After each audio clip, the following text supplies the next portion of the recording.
has internal combustion and it stinks. There you go. There's the difference. A motor doesn't smell bad and an engine will kill you. I don't know. Okay, I will try to remember. My engine went in for repair, and I'm Oh, gonna try to pick it up tomorrow. They said and it's running beautifully. gonna get a new engine or they just kind of No, they just had to like I put don't it know rebuild the carburetor and the impaler or something like that. impeller, maybe Impeller, impaler? That's impale. You know where you impale yourself. no, they don't do that anymore. Cars don't. Oh dang it. Okay, I guess it's an impeller. Well, we have to quit telling stories, but I've got a good one Okay. to tell you one of these days. Hey, I finally figured out all my computer stuff. So I think I heard you say hi. So I'm I not did. ignoring you. I just said hi back. Hey, Anna Marianne, good to see you.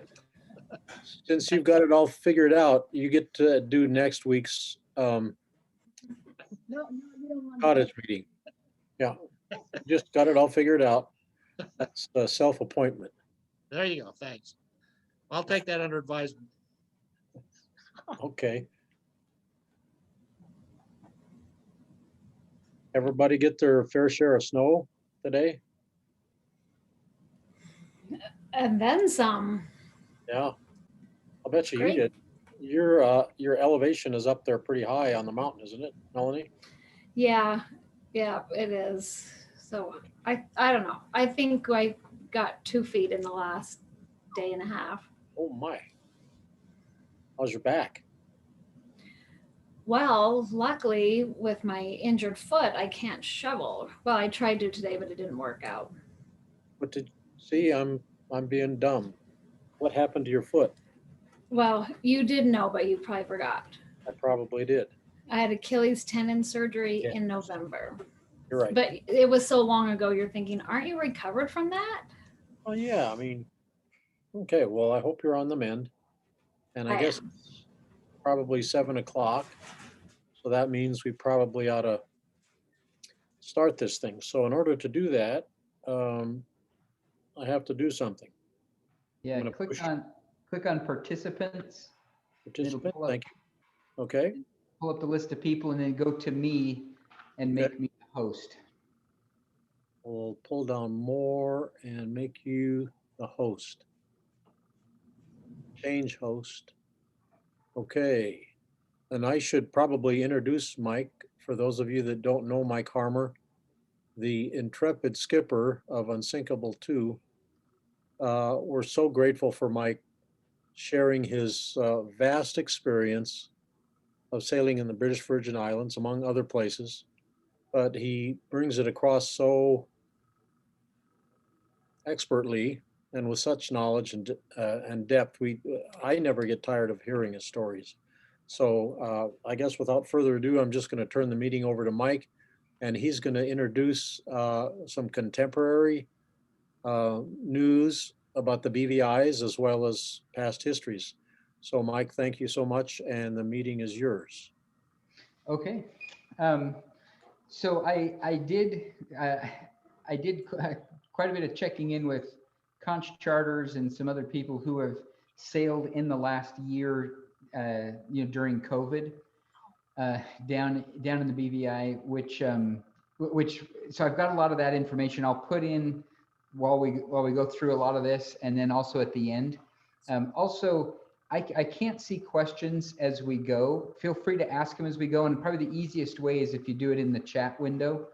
Just put the chat in, and Melanie, will you keep an eye on that? And if they come up, just call them out. Mike, one more thing. Could you press your record button so we get this for posterity, please? If I can find record button, you bet I will. Since you're in the driver's seat, that's what the Zoom requests of us. Give me 1 second. I'm just looking for where that is.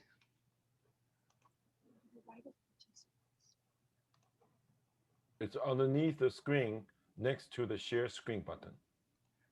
Okay, I've got it's switched to my Oh, different view. Let me stop sharing for a second. Oh, here we go. Here we go. Let's see.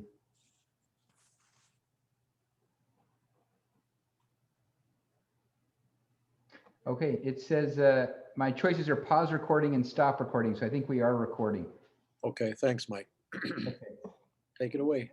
Okay, so so I'm going to run through a little bit, just an overview of the British Virgin Islands and a little bit of history, and then we'll drop into and talk about a sample charter and just show lots of pictures as we go. And if you've got questions as we go, just put them in the chat, and we'll take those as we go. I'm going to talk first for a minute about why you'd go to the British Virgin Islands. You know, I was talking with someone who had circumnavigated. They had their family on a boat. They'd gone all the way around the world twice, and I said, well, where's your favorite place of every? I mean, you could go anywhere to sail, and they said, honestly, it's British Virgin Islands. Just amazing. The sailing's easy, everything's beautiful, and that was really interesting to me because it was one of the first places I went, and I felt like I needed to get out and see the rest of the world. But for people who'd seen it, they really like the British Virgin Islands, and there's several reasons why. And those of you who've been there can certainly relate to this. Number one is the water. I mean, the water is just fantastically clear. The clarity changes a little bit through the year depending on weather patterns. But a lot of times in spring, you'll have visibility up to 40 feet underwater. It's just gorgeous. Another one is trade winds are always on. When you go to sail in the winter, the winds are 15 to 25 miles an hour. In spring, they're 15 to 20, and then summer they drop off to 10 to 15. But they're always on, and it's they're coming out of the east, plus or minus 45 degrees. And they're really predictable. And so it's every day, it's very easy to sail. You can just count on them being there and being pretty steady all through the day. It's not like sailing out on Utah Lake here, where, 5 minutes can change and you're, either in the doldrums or at point of death almost. They're also just great sailing grounds. Everything you can do down there is line of sight navigation. You can easily see where you're headed and see several islands from wherever you are. So that's pretty easy. And the area is protected from the Atlantic swells. Things get really tempered by the time they roll into the British Virgin Islands. You can get out a little bit into some tame blue water, up on the northern end. So it's a good chance to get that experience. There's uninhabited islands to explore, and lots of activities for the crew. Just a really great place to go explore. One thing I really like down there is the culture is built around sailors, right? I mean, that's how the area was discovered in the first place. And everything is built around boats. It's really friendly to sailors. And everywhere you go on the little islands, there are beach bar and grills at most of those locations, and just really easy to be a sailor in that place. It's pretty easy to get to, right? If you look at a lot of the international locations, BVI is actually pretty close. You can leave Salt Lake in the morning, and by nighttime you're sleeping on board the boat. Another great thing is there's fantastic snorkeling and diving right from your boat. You can get to the places and drop anchor or pick up a mooring ball, and there's usually great snorkeling right there. The water's clear, it's warm, and there's a lot of wrecks and dive sites that you can dive as well. Beaches are really pretty. They've got it's relaxing. A lot of places you stop, you can go and just spend a day on the beach, spend an evening on the beach, and in a lot of the places there's music. There's music, and just really easy to unwind after a long day of sailing. One of the best things, of course, is pirate history, right? There's a lot of history of pirates throughout those islands, and when you read pirate history, you see a lot of things that happened in those islands and in areas around it. A great book on that is The Republic of Pirates. So if you're into that, that's a great history of and a really true stories of what actually happened with the pirates. The weather's great. You're typically, people say, what's the weather like down there at different times of year? Really, within 5 degrees, you can say it's 85 degrees during the day, 70 degrees at night. And there's just a couple things you need to watch for going around the year. One is June to November is hurricane season. And if you can, if you risk it, it's actually pretty cheap to go down there during hurricane season. You can get boats pretty cheap if you can get a good window to go. And this is it's called the sailing capital of the world for good reason. There are a lot of regattas down there. There's more charter companies there than pretty much anywhere else.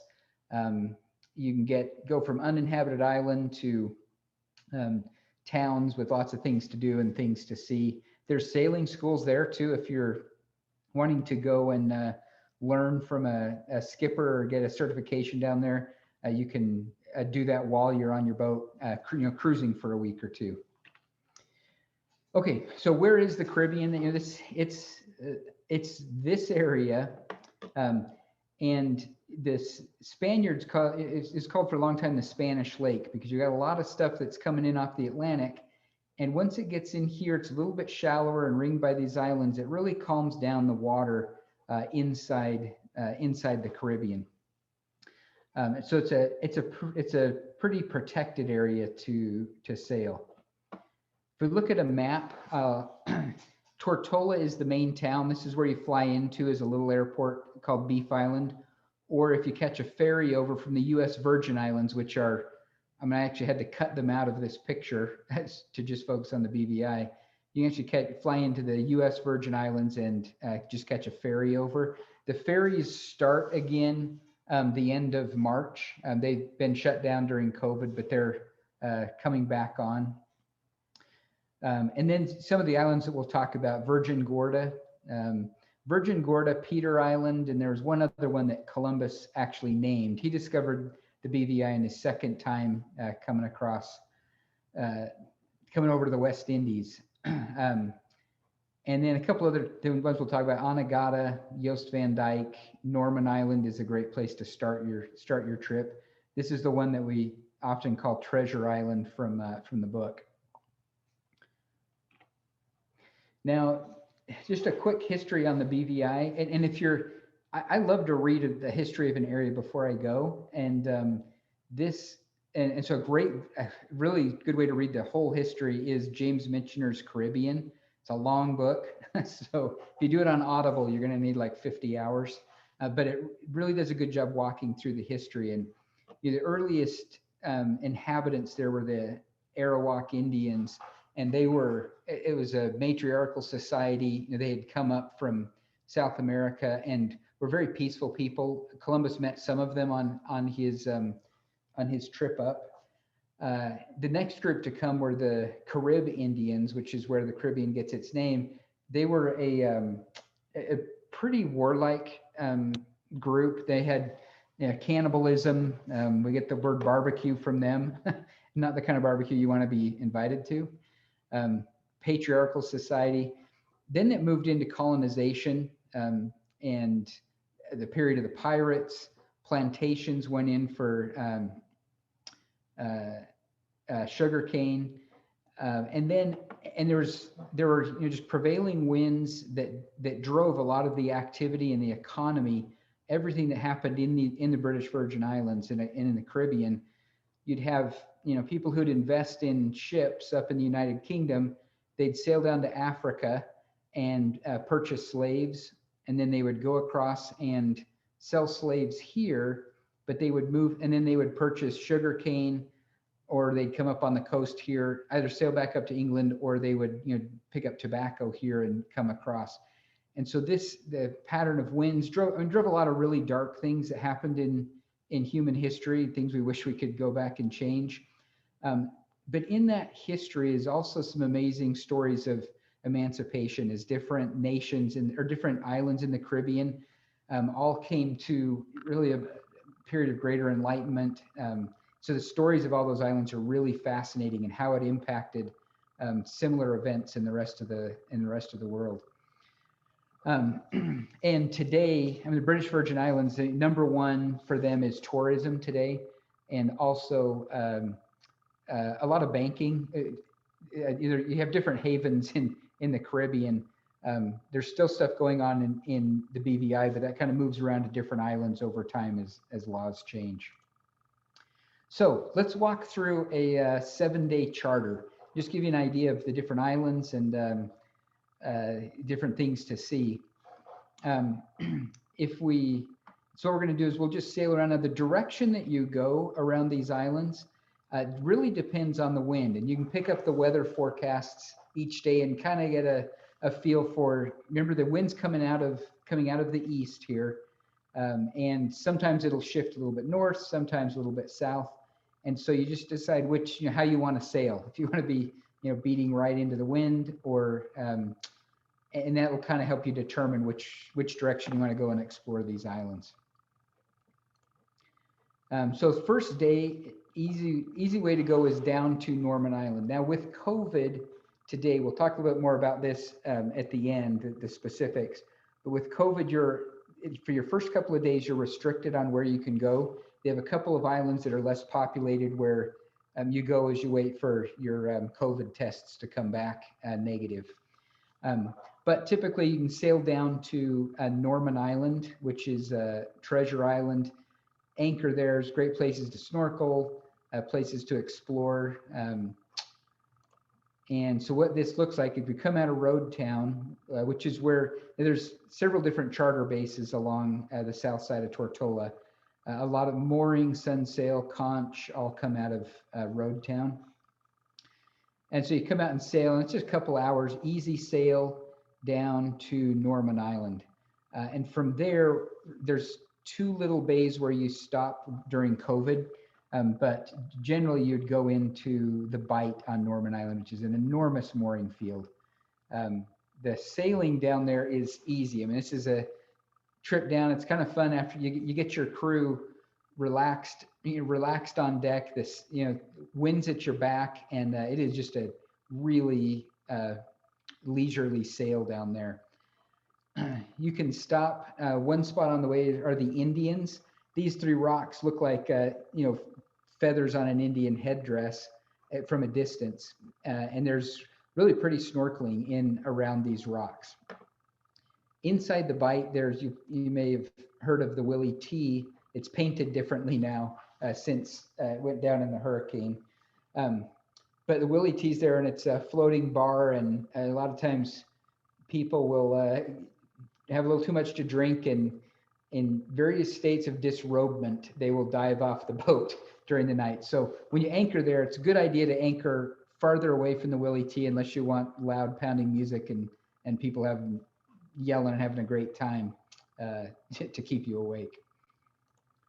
And then, at night there on the beach, there's a nice place you can go in to get dinner on the sandy beach. It's really nice.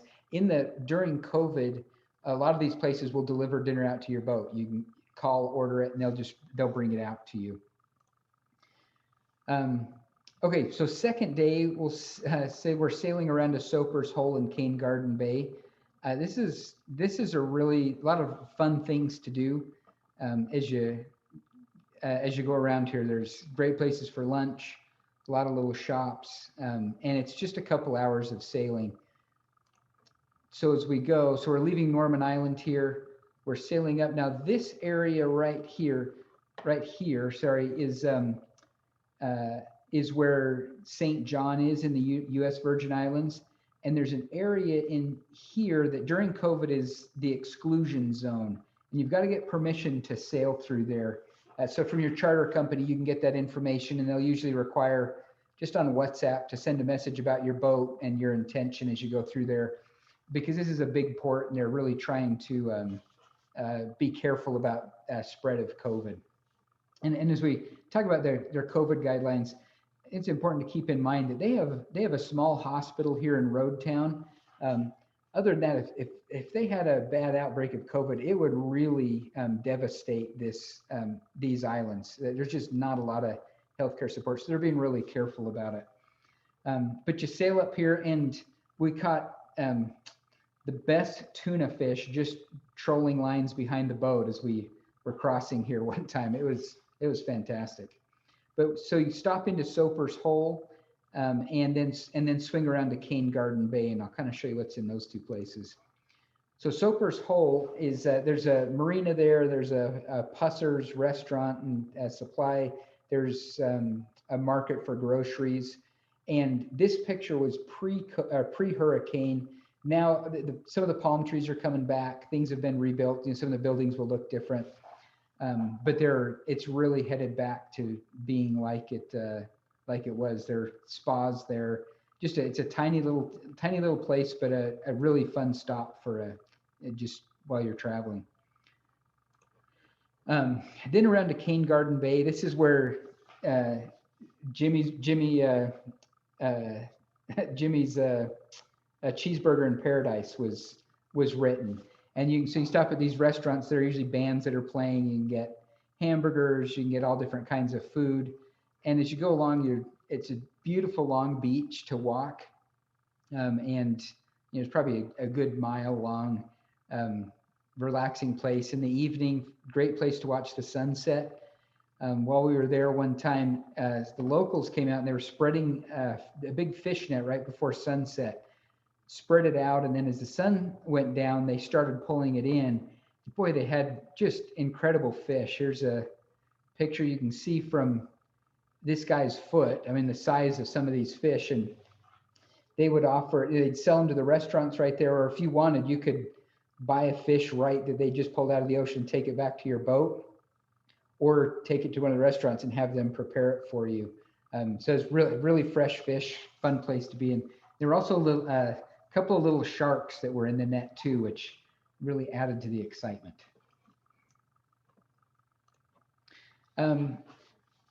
So then for day 3, we'll sail over to Joost Van Dyke. Joost Van Dyke is pretty close. It's about an hour to get over there.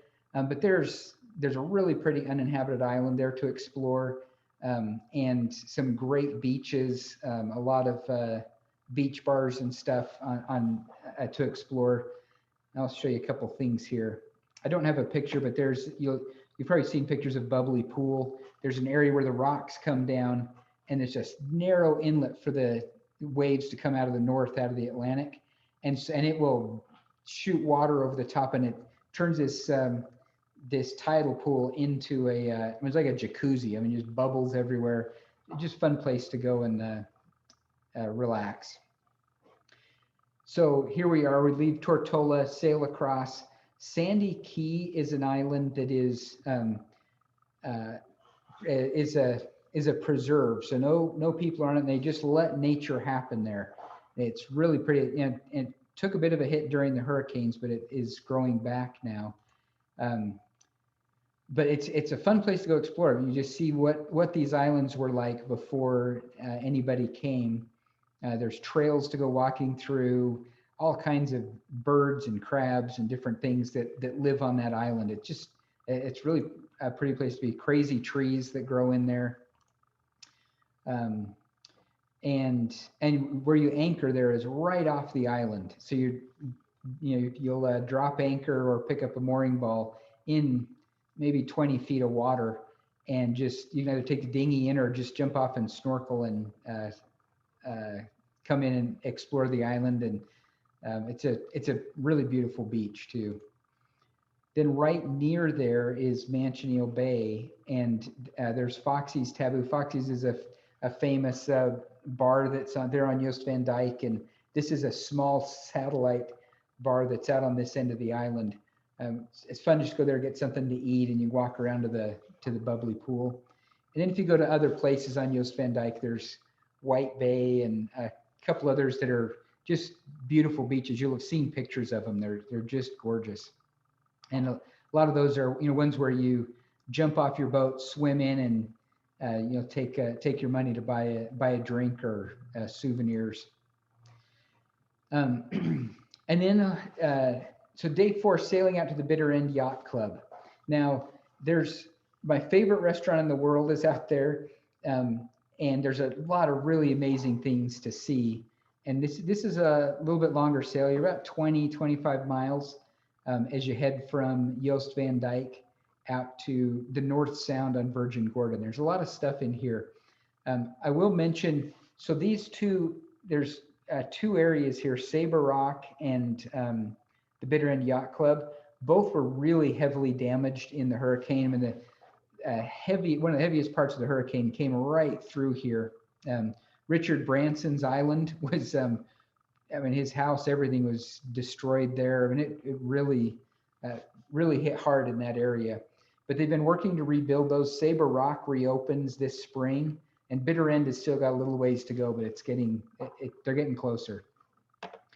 So I'll show you what those looked like and what they look like now. So this is Sabre Rock. The reason I really like this is it's a tiny island, and it's a great little restaurant. I mean, just you can go take your dinghy over right to the dock and get a table on the dock. They'll cook great fish, and you look off, they've got floodlights in the water. You can watch the fish swimming while you eat their friends. It's a great experience. From above, if you look down, so this is standing up above Bitter End, and looking down, here's Sabre Rock. And Sabre Rock, when it started, the story goes that someone bought the island and it was too small to do anything with. And so he would go over and get rock from neighboring islands, bring it over and slowly add out, expand his island out till it was big enough. They have a little hotel. There's a fuel dock and service there, tiny beach, and then the restaurant along the water. And it's gorgeous. The food's great. To sit out there on that dock and see all the boats anchored out there at night is just fantastic. Actually, I don't think, when I say it's my favorite restaurant, I probably wouldn't care at all what they serve there. Just sitting there and eating is fantastic. It's almost finished. Here's a rendition of what it'll look like when it's done. I think it opens in, I think they're targeting late March now. But keeping the restaurant here, the hotel, the features will all be the same, but it's a much more modern look for the for Sabre Rock. And where this picture is taken from is where the mooring field is, so you're really close to it. So Bitter End Yacht Club is one of the prettiest places to go, but it was really hit hard during the hurricanes. So you can see, before, just gorgeous beaches, great to get out and walk along those beaches, see the things at the yacht club, go hiking up in the hills beyond there. And now they're getting close to reopening. If you go to Bitter End Yacht Club on the onto their website, or Yachting Magazine has done a couple stories on the restoration of Bitter End Yacht Club. You can see this is where they are just recently. So it's still got, I don't know when the exact opening date is, but I bet it's a year out before they get this one open. Okay, leaving North Sound on Virgin Gorda, then the next stop will be to swing around to Scrub Island and Trellis Bay. Marina Key is right there too. It's about 4 hours, and you're entering an area called the Gangway, and this is Sir Francis Drake Channel. And the sailing down here is just fantastic. You've always got light waves can be small to, I've been through there with 10-foot waves rolling at a real easy period. And so we were on we chartered a 50-footer monohull and just surfed the entire way down here. It was so relaxing. It was a really fun sail. But we swing around as you go past. These are the Dog Islands. There's really awesome snorkeling all through these Dog Islands. When you can pick up a mooring ball by any of them, and the moorings here, or you wouldn't want to anchor overnight, but the day moorings are red balls. And when you go to the Caribbean or to British Virgin Islands, you get a national parks pass. You'll pay for a national parks pass for 2 weeks, and that gives you access to use those day mooring balls. So an easy place to pick one up and spend a full day out there snorkeling. You'll just see really awesome stuff. But you come down here to, this is Marina Key. This is Scrub Island, a newer resort that's been built over the last 10 years. And then Trellis Bay on Beef Island. There's a lot to see in these places. On Trellis Bay, they've got these big fireballs that they'll light up if you're there during a full moon, and they build huge bonfires inside inside these, and it's really a fun atmosphere. A lot of people are out there.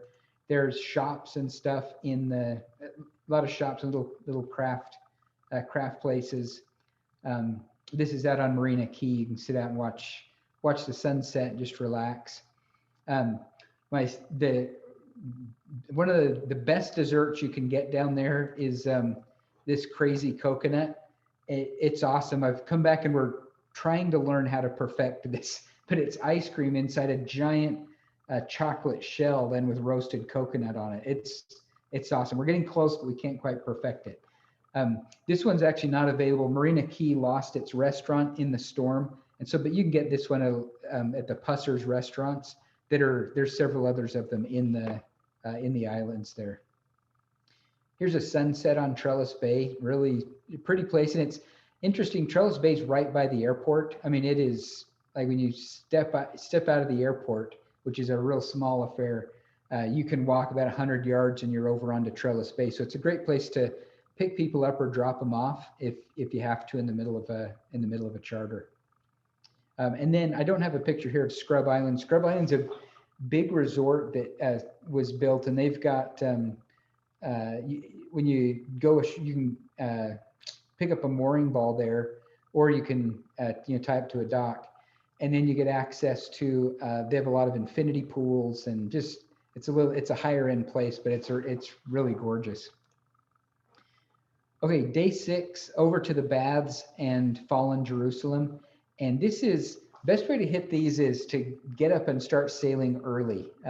This is an early destination because a lot of people want to get to later. So if you want to get a good mooring ball that's close, it's worth that.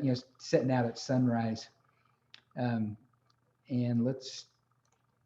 So here we're leaving this area by Scrub Island and Marina Key, and coming down to the Baths right here on Virgin Gorda, and then over to Fallen Jerusalem.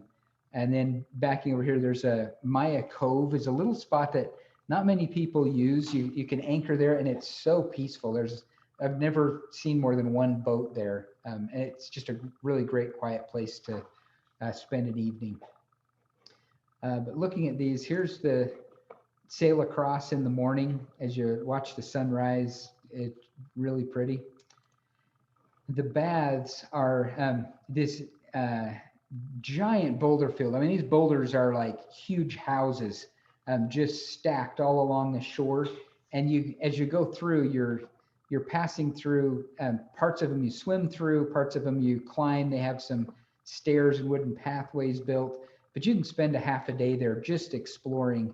If you get there early, it's great. People who've been down there recently will say, with COVID, actually they're the only ones there in a lot of these places. So it's in that way, this year would be a great time to go. Here, there's a lot of paths that run up and stairs in some places. You can climb the rocks, swim. It's a great place to go exploring.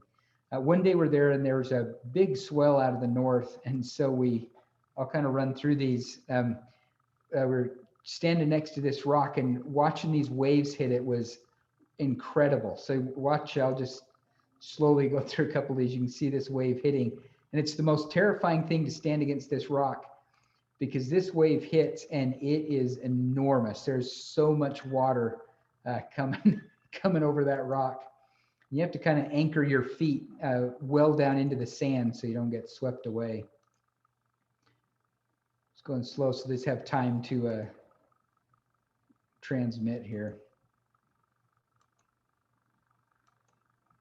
But it's fun. You just get totally soaked standing there. And it's a really fun place. And then coming over, you don't have time to raise sails. It's about a 10-minute motor over to Fallen Jerusalem. This is my favorite island there. There's no people on it.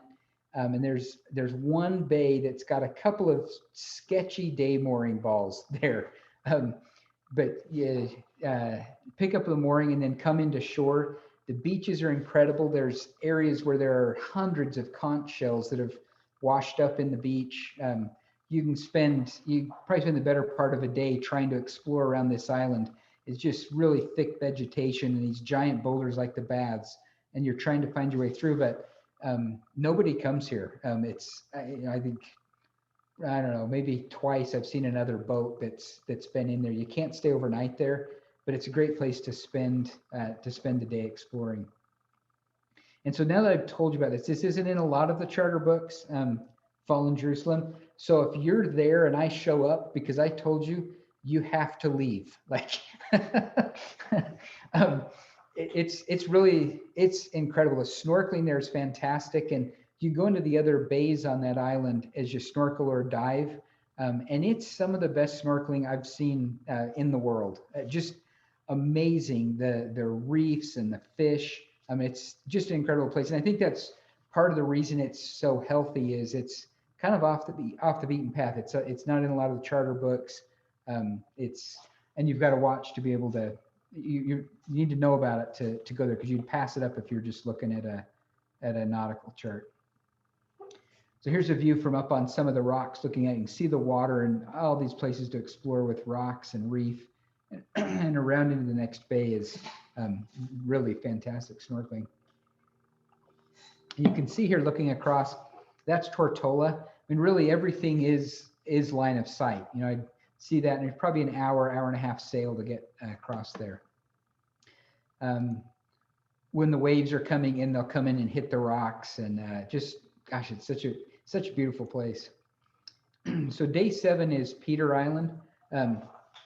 And there's some great stuff on Peter Island. Peter Island's right across from Tortola. It's a great place to spend your last night, because you're kind of relaxing, and that just gives you, most charter boats need to be turned in by in the morning on your last day.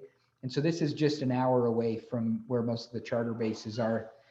You can come there. On Peter Island, there's a really high-end resort that's private.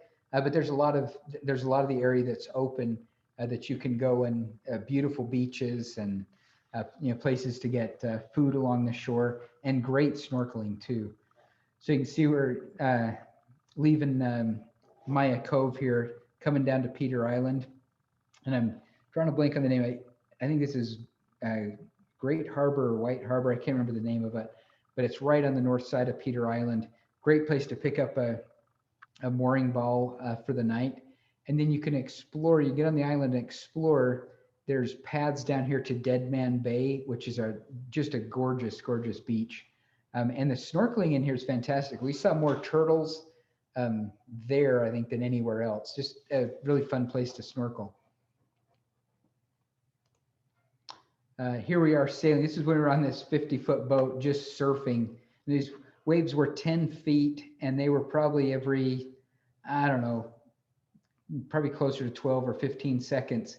So to pick up the boat, I mean, imagine this 14-ton boat. It's picking it up and would just surf you along for, probably 50 yards each time they'd come through.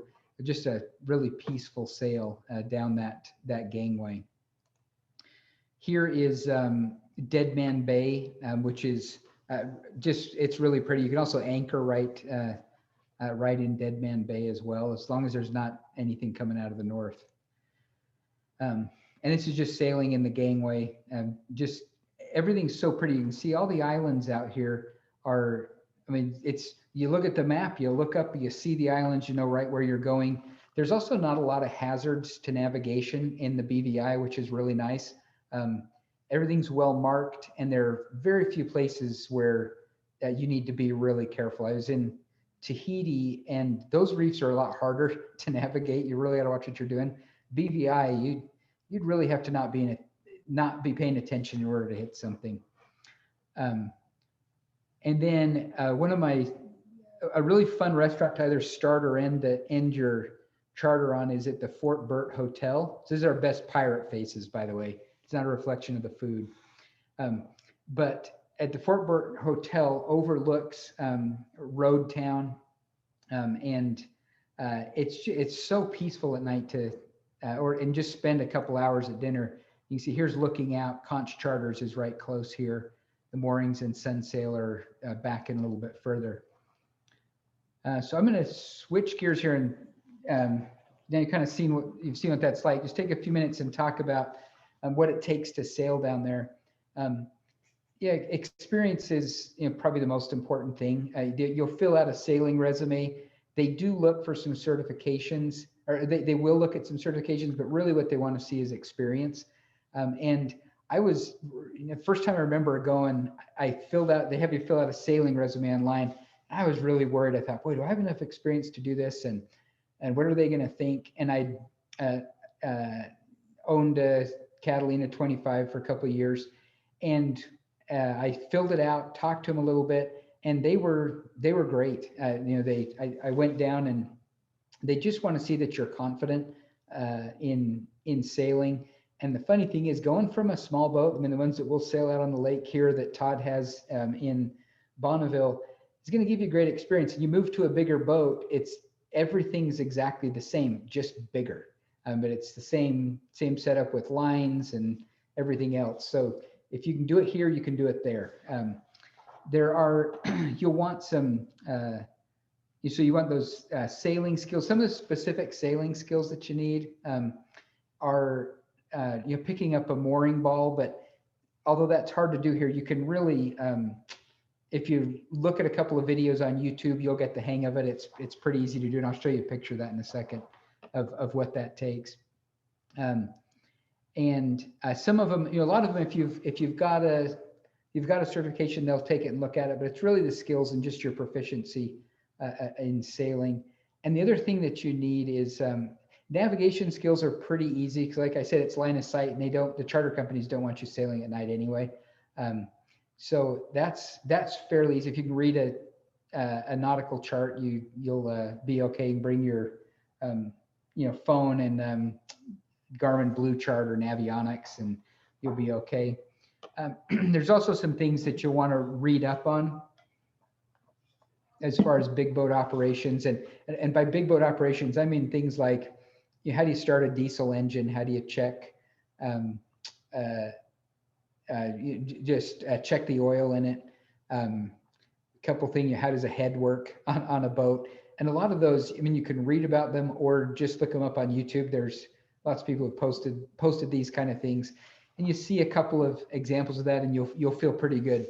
When you get down there, the charter companies are really good. I mean, you can say, boy, I haven't sailed in a while, or I'm a little nervous about this boat, and they'll really walk you through everything carefully. And if you want, you can say, I'd like to hire just a friendly skipper to come on the boat with us for the first night, or to come out with us for the first day, just to help us brush up and make sure we're good to go. And they're more than happy to do that. It's not that expensive to have someone come along. Or if you want, you can hire someone to come for several days and help teach you and really pick it up from an expert there. Let's see. It's funny, when I was sailing there, I went down one time and I chartered I think a 37 footer, which down there is a super tiny boat compared to a lot of the others. So we sailed that, and I went back, and I was supposed to go up to I think it was a 42-foot Hunter. And when I got there, and I was a little nervous about it because it's a bigger boat. When I got there, the first time I went, I got a 32 footer. It was like the tiniest boat you could get there. The next time I was jumping up to a 42 Hunter, and when I got there, they said, well, the boat was being delivered. I was going to be the first one to use it, and it had been dismasted on the way down. And so they said, but no problem, we're going to put you on this 50-foot Beneteau. And I just about had a heart attack. That 50 feet of boat, that's crazy. And so I talked to the lady that was walking us through it, and she really made me feel comfortable. She walked through everything, and really that 50-foot Beneteau was the same as my 14-foot Lido at home. I mean, the way the sails work, everything, just a lot bigger winches, and it was a really great experience. And then since then we've done catamarans and different things. They're all just really, really similar. I do want to mention, when you go to pick up a mooring ball, this picture kind of shows you what this looks like. So have a white mooring ball, and these are about $30 a night to pick these up, and someone will come along and pick up your mooring fee and pick up trash, sell you ice, anything that you need at night. So when you come up close, there's a rope that runs off the top of this mooring ball that goes across, and you can see there's a little float on the end on this pendant that comes across, and it's got a bite in the end of it. And so what you do is you just slowly motor up to it, and you've got someone on the front of the boat with a boat hook, and they reach over and just hook this pendant, pick it up, and then you take the dock lines, just a bow line, and run it through the loop. Now this boat's actually incorrect because it's got one line that runs from here through the loop and back up. And the problem is if either one of these come undone, you're going to be drifting. And we've seen a couple of boats break free and drift. So the way you're supposed to do it is, and when you pick that up, you'll run a line from here down and back, and then run a separate line from here down and back. And you got 2 points, so you're a lot more secure. But once you're set there, you're pretty much set for the night. Your first couple of times, it'll be embarrassing, right? I mean, you'll come up to pick that up, and the boat will drift off, and you'll miss it, and everyone will sit on their boats and laugh as if it's never happened to them. But of course, it happens to everybody.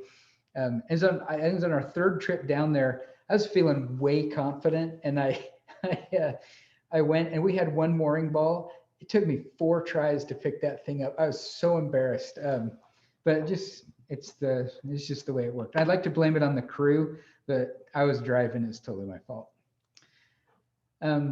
Okay, a couple comments on charter companies. There's a lot of different options down there for charter companies. You get your first tier charter companies. This is like Moorings and Sunsail. TMM has some. These are new boats, right? And so you've got a really nice charter base, hundreds of boats. They're brand new. And there's also locations around the world. And they also have boat ownership programs that are really interesting. You can buy a boat and then put it in their charter service, and that usually gives you access then. You can go sail on your own boat, or you can go anywhere in the world. I think Moorings is they give you 12 weeks a year sailing wherever you want. So you could fly around, see the South Pacific, go to Mediterranean, BVI, you've got locations all over. The only con there, of course, is the cost, that it's a lot more expensive. And then there's, especially in the BVI, there's a lot of kind of second tier charter companies where you've got boats that are maybe, I don't know, 3 to 10 years old. So not everything works 100%, but then I think about it, my boat here is 30 years old. I've had one that's 40 years old. I'm used to not everything working. And as long as the boat sails, I'm great. They work fine. I mean, it's not like it's a danger. They have smaller staff. They don't have really fancy charter bases, but it's a great way to go. I mean, you're going to save quite a bit of money. Conch Charters, and there's several others down there. You can read a lot of reviews online and pick one to work with. I have worked with Conch each time I've gone there, and they've been fantastic. I've never had an issue. They're great to work with. I did charter with Sunsail when I was in Tahiti, and Sunsail was great too. It was a really good experience. And actually, that was interesting. I never, with Conch Charters, I've never had to call for a repair boat. A lot of times they'll send a repair boat out to you if you have some issue you can't fix. And those were on older boats. It was Sunsail, it was a new boat, and maybe 2 years old. And we did have an issue where they had to come out 2 or 3 times to fix it. So even chartering new, you're still going to have stuff can happen, right? It's a boat. Okay, let's talk about COVID travel guidelines. I think this is one thing we're all curious about. The way that it works right now, and it's changing all the time. So when you get ready to charter, you can call down to your charter company and ask for the current state. But right now, you need a negative test within 5 days. And you take the results of that test and upload it. There's a website that your charter company can give you.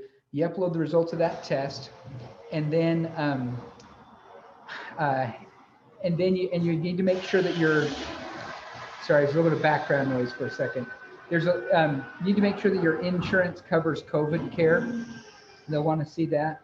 And that's what you need to get there. And so you've got your paperwork.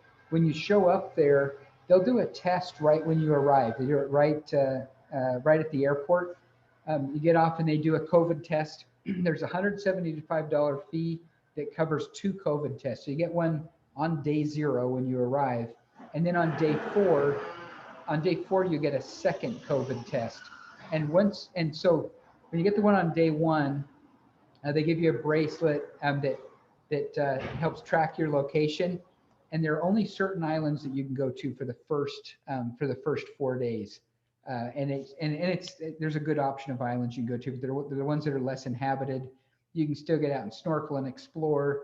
You can order, food from the restaurants there on the beaches. They'll deliver it out to your boat. So it's pretty easy to plan around. So you get that test the first day. Then once you're 4 days in, you take a second test, and it's not the self-test, it's the up the nose PCR one. But then you get that second test, and as long as it comes back negative, you're good to go. Like you can go anywhere, do anything. It's really good. I suspect things will be changing. They'll be changing the guidelines, as we get more people vaccinated. I think that'll probably weigh into it. But your approved isolation sites, at Norman, Peter Island, an area in North Sound, you go to one of the dog islands. There's quite a few places to go. So it's not like you're going to get there and be stuck on a boat, unable to do anything. You can sail around. There's places you can go, and you just kind of plan your first 4 days to hit those locations.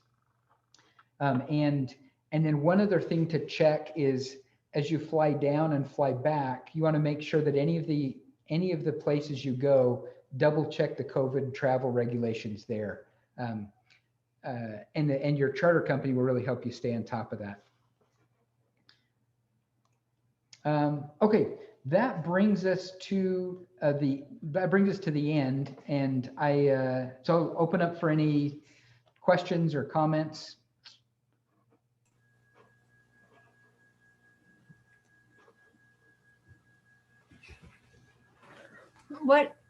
I'll just talk, not put it in chat if that's okay for right now. What did you say at the end that COVID, the regulations, were you meaning like getting back into the US? Yeah. Like if you're flying through US Virgin Islands, through Puerto Rico, wherever you're flying through, you just need to check. There was I talked to a guy who had chartered there about a month and a half ago, and he said while they were out, I think they were going through the US Virgin Islands, and their charter company contacted him and said, hey, the US Virgin Islands just changed. They need a negative PCR test within 3 days before you fly back through there. And so the charter company directed them over to a clinic on one of the islands where they could get the test. Oh, okay, I see. So regulations are changing a lot, but it just, and they may change and it'll be different for each island, but the charter companies really stay on top of it and help you figure that out. Okay, that makes sense. Why don't people sell as much in the US Virgin Islands? I don't know the answer to that. I've never tried to sail there. I just thought, I've always read about the British Virgin Islands. So right, I will, same, but I know, there's lots of sailboats in the US Virgin Islands. And the Spanish Virgin Islands too. I don't know if anybody on the call know that. Yeah, I've been there, but not by sailboat either. Okay, I'll keep asking questions while no one else is. When you say how much experience you need, break it down to someone like me who, like, how many years out? 2 years, 4 years of experience? So the thing I would do is I would just call, I think you'd be fine. But you can fill out that sailing resume online, send it in, and then give them a call and say, hey, what do you think? Would you, what other experience do I need, or am I good to go? And you'll be surprised when they're really incentivized to help you get out and charter their boats. But I think really experience-wise, I think you'd be okay. Can I ask a question based? You talked about a lot of restaurants and different places. What about food and getting it from the boat or from wherever you get that to on the boat? I know there's options of having people deliver it, or what's the best way to do food there? So there's a couple ways to do it. One is when you charter, and with with COVID, I mean, I'm assuming if you're going next year, unless you're planning to go in the next few months, this, you know, if you're going now, you can order it provisioned and they'll just have it for you on your boat when you get there. But let's say you wait a year, people are vaccinated and we're in a lot better state with COVID, then I don't think this is going to be an issue. But there's a couple options. You can order stuff online. A lot of the charter companies will have links out to the different grocery stores. You can pre-order your food for the whole trip or the first couple of days. That works great. You pay a little bit more for it. And a lot of times they substitute food. Like you may have wanted pork chops and you're going to get steaks, or they'll just swap stuff out because, you know, the islands don't have the type of supply chain that we have here to stock our grocery stores. So you got to be flexible. So you can order that ahead of time, or sometimes what we'll do is if we've got people who, when you get there, you're going to spend about an hour or two going through the boat and all the checkout process. So a lot of times we'll have a couple people in our group just take a taxi over to a grocery store and they'll go through and buy the food and then bring it back. So those are really two options for provisioning. And then of course there's a lot of restaurants that you can they'll deliver food to you, or you can go eat on shore. Thank you. Another question. You said that there's obviously different ways to get there. Puerto Rico being one, and flying over, or flying into St. Thomas. What's typically from where we are to get there the best way to do it and most cost effective? Okay, so first, when non-sailors ask me that question, they'll always say, "So did you take your boat down there?" And I always think, I want to Photoshop my boat strapped to the top of a plane and say, yeah, that's how I did it. But flying down, I think the easiest way is to fly all the way to Beef Island, which EIS is its code, and that's the one right on Tortola. So from here you'll usually end up wherever you fly, you'll end up going to Puerto Rico or down to the U.S. Virgin Islands. Charlotte Amalie is the airport there. So you go to one of those. If you go to Charlotte Amalie, usually you'll take a ferry over to the British Virgin Islands. It's about a 45-minute ferry ride. That one works great. It's a little bit cheaper. I don't like that one as much because it's a long day of flying, and then you've got the ferry ride over. And it's just a bit of a, I don't know, it feels like a lot longer day. I like flying. You pay a little bit more, but you fly all the way, you catch a connection and fly all the way to, let's say you go to Puerto Rico and then catch a little plane over to Beef Island. And the airlines are changing all the time. A really good idea is when you're getting ready to go, call your charter company and ask them what they're seeing most people do. Because the airlines and routes change, it seems like about every 6 months or a year, what the best option is. Mm-hmm. Thank you. Hey, Mike, quick question for you. So coming from like Utah Lake Sailing, where we don't really use our VHF radios that much, was there anything specific that you needed to know as far as like radio and etiquette and stuff like that, or is it pretty just normal? So on radio down there, it was interesting.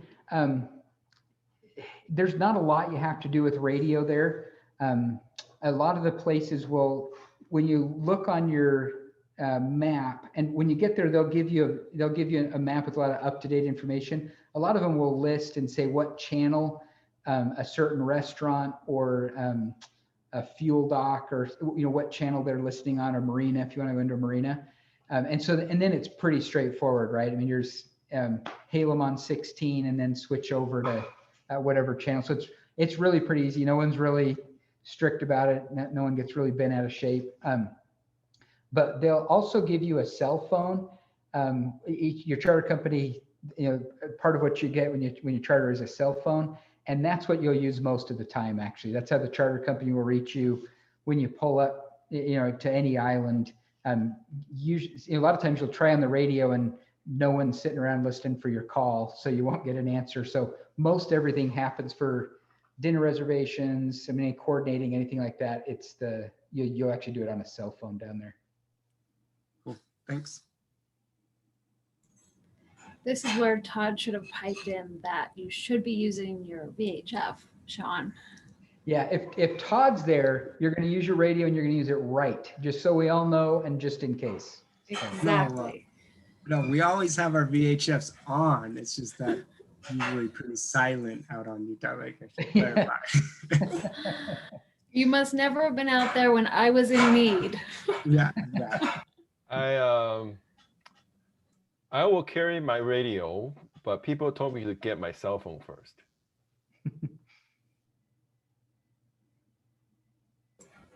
Well, yep. Some of us, we use both if we have people's numbers, right, Raymond? Oh yeah. I have a good number though. Hey, I'm actually not concerned about sailing there. I'm more concerned about being in the confined fuselage of an airplane to get there. That's actually more concern of me. And all that airport routine probably has changed because I came back on February 1st, 2020. So I haven't fly ever since. That's a thing that kind of bothers me. We can tow your boat down to Florida and sail there, you know. How far is from Louisiana to British Virgin Island? Is it very far? Many weeks? I don't know. I bet it would be 4 or 5 days, maybe. I don't know. Oh, that's it. Okay, I'll look into it.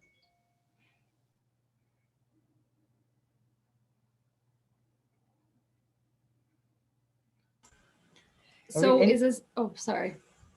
Oh, I was just going to say, for anyone else who's been there, is there anything you'd add to what we've talked about or disagree with or have another opinion on? I'm curious on that. But go ahead, Melanie. What was I? Oh, so is 7 days? I mean, is that a good amount of time, or do you ever go longer? It seems kind of rushed. 7 days is what I should say. I'm more like 10 days. Well, I'd say 7 years is probably the right amount of time. Yeah, probably right. Lacking the funds to do that, unless you find like doubloons somewhere on a reef, you're going to be. I feel like 7's a little bit short. 10 is pretty good, but I could see 10 to 14 would be great.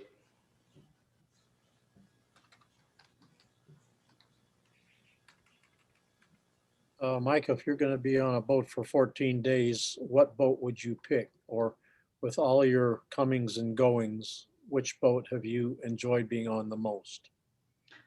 I like sailing a monohull. I mean, when you're sailing, it's just a lot more fun to sail.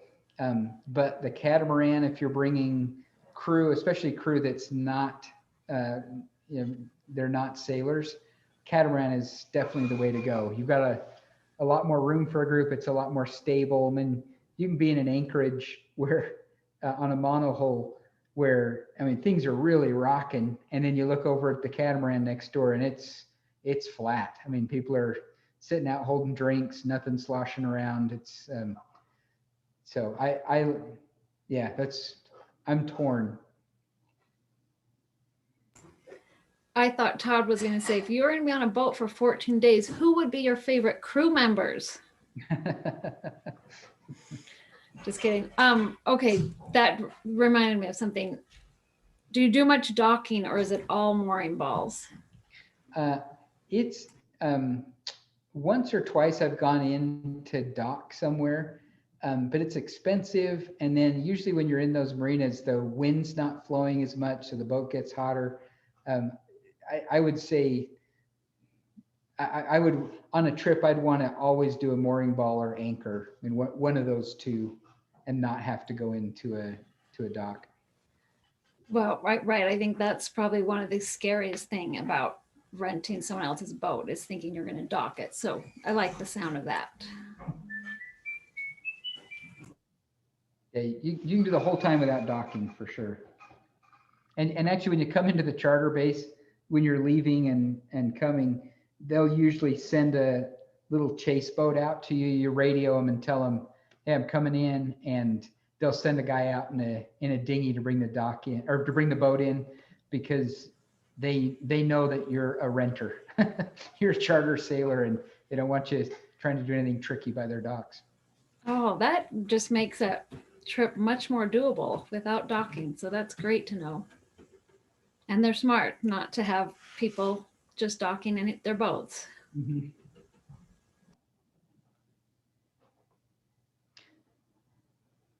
Okay, well, if there's no more questions, Todd, I will turn this back over to you.